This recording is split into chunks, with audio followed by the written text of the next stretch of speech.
Did you know 1 in 3 teens is already pre-diabetic and most parents have no idea? This isn't just a sugar problem, it's a metabolic time bomb, and the system is covering it up. Hi everyone, my name is Marc Bates.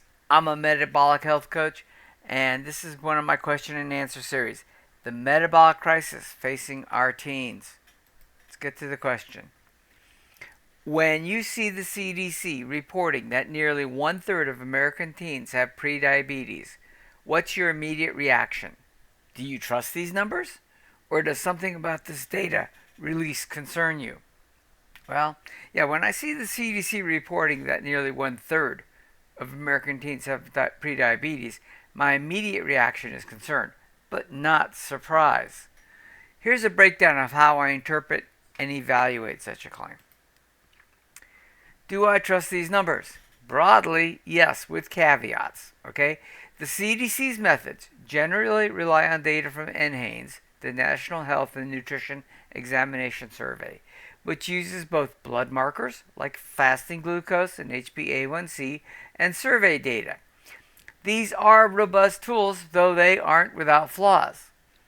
Prediabetes criteria, for example, fasting glucose between 100 and 125 milligram per deciliter, or HbA1c at 5.7 to 6.4%, are widely accepted but were developed with adult populations in mind. Whether these thresholds accurately reflect metabolic risk in adolescents is debated. Many teens are not fasting properly for lab tests, and glucose and HbA1c can be skewed by diet, ethnicity, inflammation, or other health factors.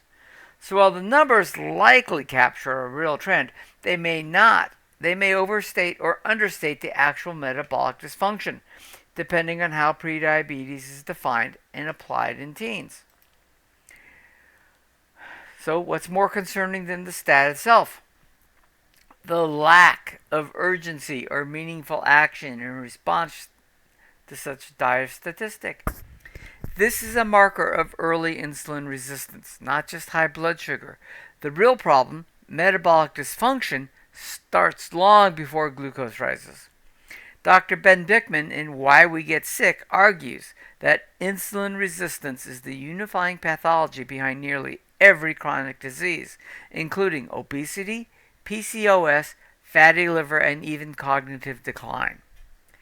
Public policy still focuses on low-fat, high-carb guidelines, which likely fuel the epidemic.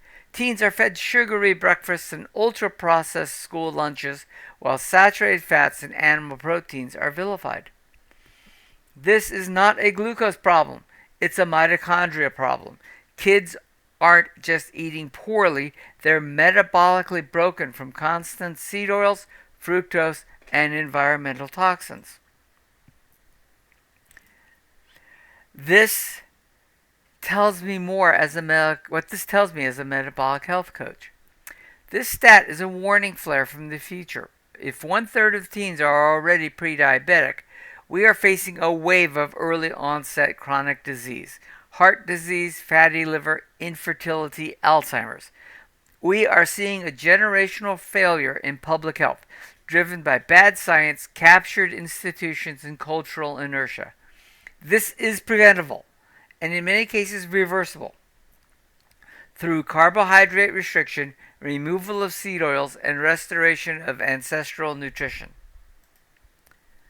The system isn't just missing the diagnosis, it's manufacturing the disease.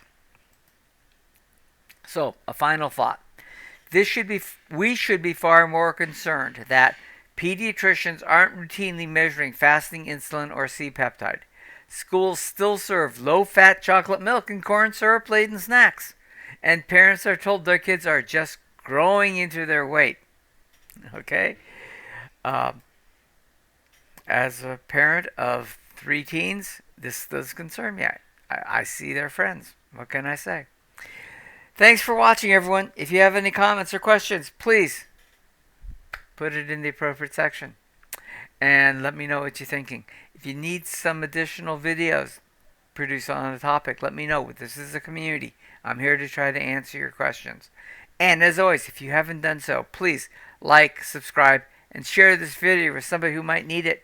You'll not only help this channel out, but you'll help other people. Thank you so much.